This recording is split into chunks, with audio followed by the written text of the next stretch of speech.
ছবিটা আমি ছোটবেলা থেকেই আমি ছবি তুলতে অনেক পছন্দ করতাম। আমার চাচা জাপান থেকে আমাকে ক্যামেরা গিফট করছিল একসময়। আ ওই ছোট একটা ক্যামেরা ছিল আমার, ওই ক্যামেরা দিয়ে আমি অনেক ছবি তুলছি জীবনে। সো ওইখান থেকে আমার ছবি তোলার শখটা আস্তে আস্তে বড় হইতে আমিও বড় হয়ে পড়ছি।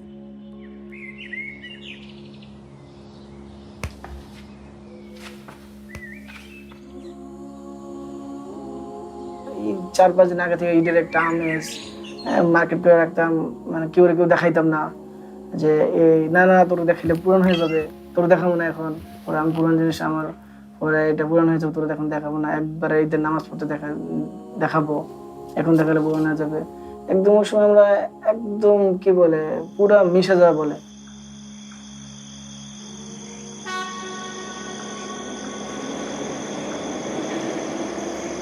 কর্পোরেট জব ছিল, পড়াশোনাও মোটামুটি আমি শেষ করেছি, ডিপ্লোমা বিএসসি করার জন্য একটা প্ল্যানিংয়ে ছিল।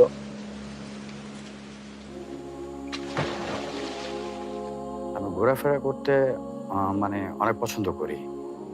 তো আমি মধ্যবিত্ত ফ্যামিলির একটা ছেলে। বাবা তো জন্মের পরেই ছিল না, মা ভাই ছিল। বাট আমি তারপরও আল্লাহর রহমতে আমি এই পর্যন্ত ৭টা দেশ ভ্রমণ করেছি। নতুন কোনো কিছু খাবার আইটেম, নতুন কোথাও যাওয়া, এগুলো আমি মানে পছন্দ করি। আমার পরিবার তো আসলে গ্রামে থাকতো। তো আমি যেটা বেতন পাই ওটা দিয়ে আসলে পরিবারকে নিয়ে ঢাকা দিয়ে চললে আসলে আমার পরে বাচ্চাদের লেখাপড়া করা সম্ভব না ঢাকায় থেকে। গ্রামে থাকতো, তো মাঝে মাঝে বেড়াতে আসতো, তখন অনেক ঘুরতাম, মানে যতটুকু সম্ভব হয় এদিক সেদিক যেতাম বাচ্চাকে নিয়ে। তখন একটু ভালো লাগতো যে বাচ্চারা বা বাচ্চা আসছে।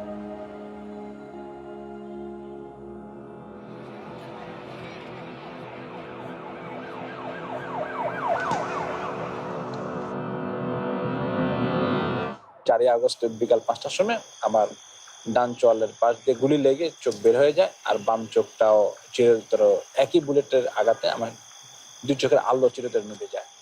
আমি জাস্ট ওই মার্কেটের গলি থেকে উঁকি দেই, জাস্ট মাথাটা এভাবে বের করি দেখার জন্য যে পুলিশের অবস্থানটা কোথায়। ঠিক 2 সেকেন্ডেরও কম সেকেন্ড সম্ভবত, মানে 1 সেকেন্ডের কয়েক ন্যানো সেকেন্ডের মধ্যে একটা ফায়ারিং এর আওয়াজ পাই, সাথে সাথে আমি মাটিতে পড়ে যাই। পুলিশ আমাকে এইখানে ছোড়াগুলি করছে। করার পরে আমি 6 থেকে 7 সেকেন্ড আমি জীবিত ছিলাম ওই টাইমে। তারপরে তো মানে আমার আর ছিল না। তো শুনেছি পরে যে 4-5 ঘন্টা আমি ওইখানে রক্তাক্ত অবস্থা পড়েছিলাম। মাথায় 20টি, চোখে 3টি, গালে নাকে 8টি, হাতে 3টি, 34টি স্প্লিন্টার আমার ভেতরে চলে গেছে।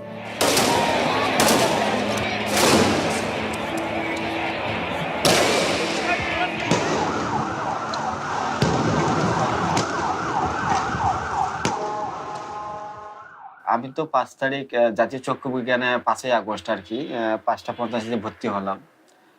তো বাড়িতে খবর যাওয়ার পর ওটা 6 তারিখে আসছে, অর্থাৎ আমার ওয়াইফ, আমার ছোট মেয়ে, সাথে আমার আমার ওয়াইফের ছোট ভাই ছিল। আসার পর আমি দেখতে পাচ্ছি না, তো মানে আমার মেয়ে আমাকে যখন বাবা বলতেছে বা কান্না করতেছে, আমার না অনেক খারাপ লাগছিল যে আমার মেয়ে আমার সামনে আছে, আমি কথা বলতে পারতেছি ঠিকই, দেখতে পারতেছি না। এখন আমার চোখের দেখার যে বিষয়টা, সেটা হচ্ছে আমার স্বপ্ন। স্বপ্নের মাঝখানে আমি সবকিছুই সবাইকে দেখি, সবাইকে, মানে আমার আত্মীয় স্বজন, বন্ধু বান্ধব, এভরিবডি, মানে সবাইকে দেখি। হয়তোবা একটা মুহূর্ত দেখতেছি যে স্বপ্নের মধ্যে দেখতেছি যে আমরা গ্রামে গেছি বা আমরা কোথাও যাইতেছি। হঠাৎ করে যখন ঘুমটা ভাঙার পর যখন চোখ খুলি, তখন মনে হয় কি আমি তো ঘুমাইছিলাম, ভালো ছিলাম। আবার ঘুমটা কেন ভাঙল? কারণ আমি সব দেখতেছিলাম। আমার কাছে ওই লাইফটাই ভালো লাগতেছিল। আমি ঘুমাইছিলাম, সবকিছু আমি দেখতেছি, ওইখানটায় আমি ভালো ছিলাম। ঘুম থেকে উঠার পরে, চোখটা খোলার পরে যখন অন্ধকার, সূর্যের আলোটা যখন দেখতে পাই না, তখন আসলে মনে হয় যে না, আমার লাইফে কিছুই নাই।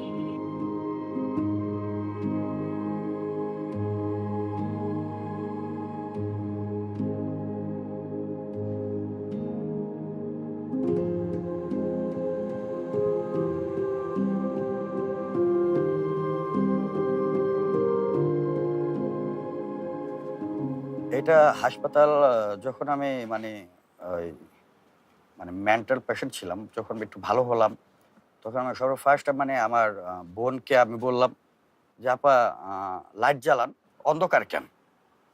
তো আমার বোন কাঁদতেছে। হ্যাঁ, বোন কাঁদতেছে, তখন আমি বুঝিনি।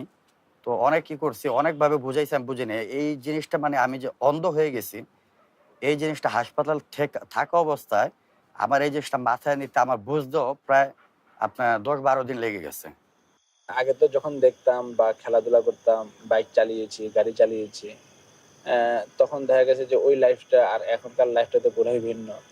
এখনো ঘুমাইলে মাঝে মধ্যে স্বপ্ন দেখি, স্বপ্নের ভিতরে ফুল স্পষ্ট সবকিছু দেখতে পাই। সব থেকে কষ্ট মানে আমাদের জন্য যারা রেড ব্লাইন্ড হয় বা যারা দুই চোখ হারায় তাদের জন্য, সবার জন্য কিনা জানি না, কিন্তু আমার কাছে যেটা সব থেকে কষ্ট মনে হয় যে আমি স্বপ্নের ভিতরে দেখি যে আমি সব দেখতেছি, কিন্তু ঘুম ভাঙার পর আমি আবার আলো অন্ধকার কিছুই বুঝতেছি না, সম্পূর্ণ অন্ধকার। তখন আসলে দিলের ভিতরে খুব ব্যথা হয় আর কি, যে আসলে কি স্বপ্ন দেখলাম আর এখন পাশে কি হচ্ছে, ডানে কি হচ্ছে, বা আমার হাত কি আমি দেখতেছি না, বা আমার আয়নার সামনে আমার চেহারাটাকে আমি দেখতে পাই না। তো এটা আসলে ক্ষণিকের জন্য খুব ব্যথিত করে। আপনার রাস্তাঘাটে বের হলে এক একটা মানুষের কর্মকাণ্ডে পোর্ট্রেট দেওয়ার চেষ্টা করতাম, যাতে করে মানুষ বুঝতে না পারে যে আমি তার অবস্থানটা ফুটাই তোলার চেষ্টা করতেছি। এরকম আরো নানান অনেক কিছু আছে যেগুলো আসলে মাঝে মধ্যে চিন্তা করি যে আহ, অনেক ছবি তুলছি, অনেকভাবে ফুটাই তোলার চেষ্টা করতেছি বা চেষ্টা করছি এক সময়। সেই ছবিগুলাকে মাঝে মধ্যে নিজের স্মৃতির পাতায় খুঁজি যে কি কি ছবি তুলছি। আহ, হয়তোবা এখন ফোনে আমি আসলে দেখতে পারি না, বাট আমার আশেপাশে যারা থাকে হঠাৎ ছবি দেখতে মনে চাইলে তাদেরকে বলি যে এই ছবিটা, এই ছবি গ্যালারিতে ঢুকে ওরা আমাকে বিবরণ দেওয়ার চেষ্টা করে যে ভাই এই ছবিটা এরকম, যে ভাই এই ছবিটা এরকম ছিল। আমি তো আসলে এখানে ড্রাইভার ছিলাম, ড্রাইভার। তো এই ঢাকা শহরটা মিনিমাম আমার 85 থেকে 90 ভাগ চেনা। দেখতে না পারলে যেটা হয়, আমার কাছে সব স্বপ্নের মতো লাগে, মানে অন্ধকার স্বপ্ন। আগে থেকে স্বপ্ন দেখতাম এত সুন্দর এই রাস্তাটা, এই চেনা রাস্তা, এই গাছ, এই বাতা, এই বিল্ডিং, কত কি চিনতাম। এখন শুধু স্বপ্নের মতো অন্ধকার, অন্ধকার স্বপ্ন দেখি আর কিচ্ছু না। এটা মাঝে মাঝে মনে হয়, আবার ভোলার চেষ্টা করি, কিন্তু ভুলতে পারি না। বারবারই মনে আসে, কারণ তো আমি প্রায় 27টি বছর ধরে ঢাকা শহর ছিলাম। এই স্বপ্নের ঢাকা শহরটা, মানে যেখানে আমি ইনকাম করে বাড়িতে চলে যাই, তো কত স্বপ্ন না। স্বপ্নের জায়গা থেকে যখন আমি ভাবতে থাকি, তখন অনবরত চোখ দিয়ে আমার পানি আসে, আসলে দেখতে পারতেছি না কি হলো এটা, কেন হলো এটা। এই চোখের আলো হারায় যাওয়া আসলে খুব মর্মান্তিক একটা বিষয়। আসলে কখনো এক্সপেকটেশনে ছিল না যে এরকম পরিস্থিতির মধ্যে আমার পড়তে হবে। এই পরিস্থিতির মধ্যে আমি স্মৃতিচারণ করি, এছাড়া আমার আসলে করার কিছু নাই আপাতত এই জীবনে। ছোটবেলা থেকে একদম ছোট যখন থেকে বুঝতে পারি তখন থেকে এখন পর্যন্ত, মানে 18 তারিখের আগ পর্যন্ত আমার কাছে মনে হয় আমি প্রতিটা দিনের কথা মনে করতে পারি, যে আমি প্রতিটা দিন কি করছি, প্রতিটা দিনে প্রতিটা ঘন্টায় আমি কি করতাম, সবকিছু আমি মনে করতে পারি। এবং সবকিছু আমার, মানে আমার কাছে মনে হয় চোখের সামনে আমার সবকিছু ভাইসা ওঠে। যেমন ফেরিতে হারাই গেছি, তখন আসলে ওই অনুভূতিটা ছিল অন্যরকম। কুয়াশার মধ্যে হারাই যেতে চাইতাম, সেটা ছিল অন্যরকম। বাট এখন আসলে আমি মানুষের মাঝখানে থেকেও হারাই থাকি, একটা ভিড়ের মাঝখানে থেকেও আমি হারাই থাকি। সবাই যার যার মতো সব দিকে ব্যস্ত, বাট মানে আমি একটা স্টিল রোবট বললেও ভুল হবে, আমি একটা জীবিত লাশের মতো রাস্তাঘাটে চলাফেরা করি। হয়তো আমার হাতে লাঠি থাকে বা আমি কারো সহযোগিতায় হাঁটি, সহযোগিতা যখন তার হাতটা আমি ছেড়ে দিই, ওই মুহূর্তটায় আমি একদম নিঃস্ব, একদম মানে সেটা আসলে বলে বোঝানো সম্ভব না যে আমি কতটা নিঃস্ব। কারণ আমার চারিদিকে মানুষজন সবাই ব্যস্ত, সবাই যার যার মতো যার যার কাজে ব্যস্ত, সবাই যার যার কথা বলায় ব্যস্ত। বাট আমি আসলে ব্যস্ততার মাঝখানে থেকেও ব্যস্ত না, নিজে ব্যস্ত মনে করতে পারি না যে আমি এদের মাঝখানে থাকেও আমি ব্যস্ত। মনে হয় যে আমি নিঃস্ব, আমি একটা জীবিত লাশ। আমাকে একজন ধরে যদি না হাঁটায় বা আমার হাতে যদি একটা লাঠি না থাকে, তাহলে আমার পক্ষে হাঁটা সম্ভব হয় না, আমার পক্ষে বোঝা সম্ভব হয় না যে আমার সামনে কি আছে, বা আমি বুঝতে পারবো না যে আমার সামনের স্টেপটায় কতটুকু গাঁথা বা কতটুকু স্পেস আছে এখানে যে আমার ওই ম্যাপ করে আমার পাটা ফেলতে হবে।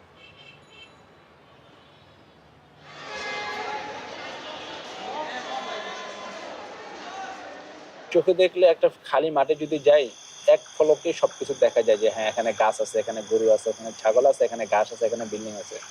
কিন্তু একটা ব্লাইন্ড পিপল যখন ওখানে যায় বা ওখানে অবস্থান করে, কেউ যদি গাইড সাথে না থাকে, তো তখন কিন্তু সেগুলো কিছু দেখতে পায় না। তখন ওই গাইড যদি আগে বলে যে ভাই এখানে দুটা গাছ আছে, এখানে একটা বিল্ডিং আছে, এখানে গাছগুলো এরকম অনেক সুন্দর, তো ওই তার দেখাটা দিয়েই হচ্ছে কি চিন্তা এবং কল্পনার জগতে আসলে চিন্তা করা যায়, কল্পনা করা যায়, ও আচ্ছা জায়গাটা এত সুন্দর, এরকমই আসলে হয় আর কি। আর না হয় আসলে শব্দ শুনে যতটুকু কাজ করা যায় বা চলাফেরা করা যায়, কিন্তু না দেখার যে কষ্ট, না দেখার যে অনুভূতি, এটা আসলে কোনো কিছুর সাথেই তুলনা হয় না। আমি এখন আগে দেখতাম, এখন দেখতে পাই না। এই যে বিভিন্ন এলাকায় আমি গিয়েছি, এখন ওই এলাকার উপর দিয়ে হাঁটছি কিন্তু আমি দেখতে পাচ্ছি না। তো এটা আসলে অনেক সময় বেদনা দেয়, আবার অনেক সময় আসলে বেদনা দিলেও এটাকে ওভারকাম করে ওঠার চেষ্টা করি। যখন কারোর সাথে আমি হাঁটি অথবা বাড়ির উঠানে বলেন, আশেপাশে যখন থাকি, অনেক ছেলেপেলে আছে, বন্ধু টন্ধু আছে, একটু চল দোকান নিয়ে যায়, তারা মানে আমাকে একটু ধরে ধরে দোকান নিয়ে যায়। তো বলে, আজকে আকাশটা এত তাড়া, আজকে এত তাড়া উঠছে। আমি তাকিয়ে দেখি কিচ্ছু দেখতে পাই না। তখন যে আমার এতটা খারাপ লাগে যে এত তারা দেখতাম, সেই আমি একটা তারাও দেখতে পারতেছি না। এত বড় বিশাল আকাশে এতগুলো তারা আমি একটাও দেখতে পারতেছি না। তো ওগুলা যেটাকে বলে আলো, একটা তো আছে যে মানে লাইট জ্বলতেছে কতটুকু আলো, আর আশেপাশের যে এগুলা ওগুলো তো বোঝা যায় না। ওখানে লাইট জ্বলতেছে, যেরকম ওই লাইটটা বোঝা যাচ্ছে, ওখানে লাইটটা একটা সাদাই জ্বলতেছে, এর আশপাশে কিছু মানে বোঝা যায় না। না, এটা আমার কাছে খুব লাগে, মানে যে চোখ মানে কি একটা জিনিস, মানে এটা বইলে বোঝানো যাবে না। যে যে সময় এইটাকে মানে চোখটা মেললে তাকাইলে যে সময় না দেখা যাবে, ওইটা মানে বইলা এটা কোশ্চেন গেল বোঝানো যাবে না যে ফিলটা কেমন। আসলে দেখতে না পাওয়ার আকাঙ্ক্ষাটা, মানে দেখতে পাওয়ার আকাঙ্ক্ষাটা খুবই বেদনাদায়ক। বিশেষ করে ফ্যামিলির লোকজনকে যখন দেখতে না পাই, তাদের কথা শুনতেছি, তারা আমার সাথে কথা বলতেছে, সবকিছু করতেছে, বাট আমি তাদের চেহারাটা দেখতে পারতেছি না, আমি তাদেরকে দেখতে পারতেছি না। বিশেষ করে আমি আমার মা বাবাকে যখন দেখতে না পাই, তাদের চেহারাটা আমার চোখের সামনে আসে। আমি তারা যখন আমার সামনে কথা বলে, আমি তাদেরকে ভিজুয়ালাইজ করি যে তারা আমার সামনে দাঁড়ানো বা তারা আমার সামনে বসে কথা বলতেছে। আমি ভিজুয়ালাইজ করি এভরিথিং। মানে এই ঘটনার পর থেকে আমার সামনে মানে নতুন করে প্রতিটা জিনিসকে আমি ভিজুয়ালাইজ করার ট্রাই করি যে আমার সামনে কে আছে, আমার সামনে কে কথা বলতেছে, কি ভঙ্গিতে কথা বলতেছে, বা আমি কোথায় আছি, কিভাবে আছি, সবকিছু ভিজুয়ালাইজ করি। বাট যখন মা বাবার কথা চিন্তা করি, বোনদের কথা চিন্তা করি, আসলে তখন আসলে কোনো কিছু দিয়ে ভিজুয়ালাইজ করে আসলে ডিসক্রাইব করা সম্ভব না যে তাদেরকে কেন দেখতে পারতেছি না বা কেন আমার সামনে অন্ধকার। সবকিছু মিলিয়েই মানে নতুন করে চিন্তা করার চেষ্টা করি আর কি, যেন অতীত নিয়ে আমার ধোকার মধ্যে না থাকতে হয়। এই জন্য আসলে নতুন করে শুরু করা, নতুন করে চিন্তা করা এবং নতুন করে পথ চলা। আমার তকদিরে যেটা আছে বা আমার রিজিকে যা আছে সেটা হবেই। এই জন্য অন্য কোনো চিন্তা ভাবনা, অন্য কোনো আশঙ্কা করি না। চলতেছি তো চলতেছি আলহামদুলিল্লাহ। আর বাঁচবই বা কয়েক, এটার উপরেই আসলে সন্তুষ্ট থাকার চেষ্টা করি।